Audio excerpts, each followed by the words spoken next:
অনেকগুলো সবজি বাজার করা হয়েছে। আজকে সব সবজি, শীতের সবজি তো দেখতে অনেক ভালো লাগে। আজকে সব সবজির কালার ছিল সবুজ, দেখে অনেক ভালো লাগছিল, সেজন্য একটু ভিডিও করে নিলাম। আজকে সব সবজির মধ্যে ছিল ফুলকপি, কাঁচামরিচ, লেবু, করলা, ধনেপাতা, মানে সব সবজির কালারই যেন সবুজ ছিল।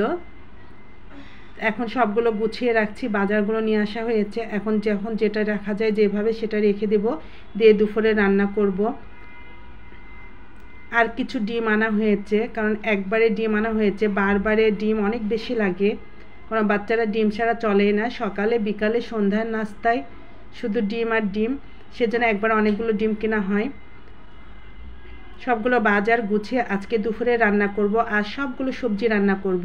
শীতের সব রকমের সবজি আজকে দুপুরে রান্না করব। আজকে রান্না করব আমার পছন্দের একটা শাক, লাউ শাক। লাউ শাক মাছের কিছু অংশ দিয়ে রান্না করব। পাঙ্গাস মাছ দিয়ে লাউ শাকটা অনেক মজার লাগে, সেজন্য আমি পাঙ্গাস মাছের কিছু অংশ নিয়ে লাউ শাকটা বসিয়ে দিলাম, এবং এই শাকটা একটু আস্তে নাড়াচাড়া করব যেহেতু মাছ দিয়েছি। এরপরে আমি মাছটা উঠিয়ে কাঁটাটা ছড়িয়ে আবার শাকের মধ্যে দিয়ে দিয়েছিলাম। এভাবে শাকটা রান্না করলাম। এই তো এখন একটু শাকটা আস্তে করে নাড়াচাড়া দিব, দিয়ে মাছটা উঠিয়ে নিব, নিয়ে কাঁটাটা ঝরে আবার দিয়ে দিব। এখন নাড়াচাড়া করে শাকটা নামিয়ে নেব, কারণ প্রথমেই তেলে দিয়ে দিয়েছিলাম, প্রথমে মশলা কষিয়ে শাকটা বসিয়ে দিয়েছিলাম, কারণ এটা রান্না করলাম মাছ দিয়ে। লাউ শাকটা যেভাবে রান্না করা যায় ভালো লাগে, ডাল দিয়েও রান্না করলে মজার হয়। আজকে আমি এইভাবে রান্না করলাম। লাউ রান্না করব, সেজন্য মশলাটা কষিয়ে নিলাম। এরপরে 2 পিস মাছ দিয়ে দিব, এটা পাঙ্গাস মাছ। পাঙ্গাস মাছটা কষিয়ে নেব প্রথমে, দিয়ে লাউটা রান্না করব।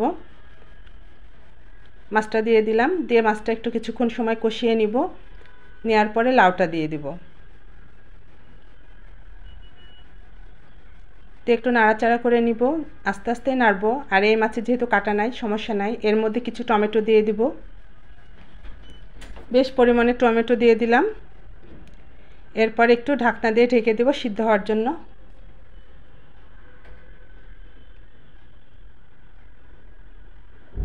তো রান্নাটা আমার মোটামুটি হয়ে আসছে। এখন কিছু ধনেপাতা দিয়ে দেবো, রান্না শেষ মানে ধনেপাতা দেওয়া। ধনেপাতা হলে রান্নাটা শেষ হয়ে যায়। এখন রান্নাটা শেষ, ধনেপাতা দিয়ে দিলাম। আজকের দুপুরে এটাই রান্না ছিল। এরপরে কিছু ডাল রান্না করব, সেজন্য ডালটা বসিয়ে দিলাম।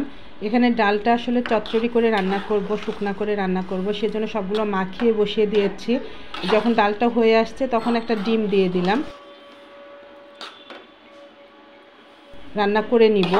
এখন রান্নাটা মোটামুটি হয়ে গেছে, এখন আমি এটাকে নামিয়ে নেব। সব কিছু মশলা দিয়ে মাখিয়ে দিয়েছিলাম, আর সময় লাগবে না।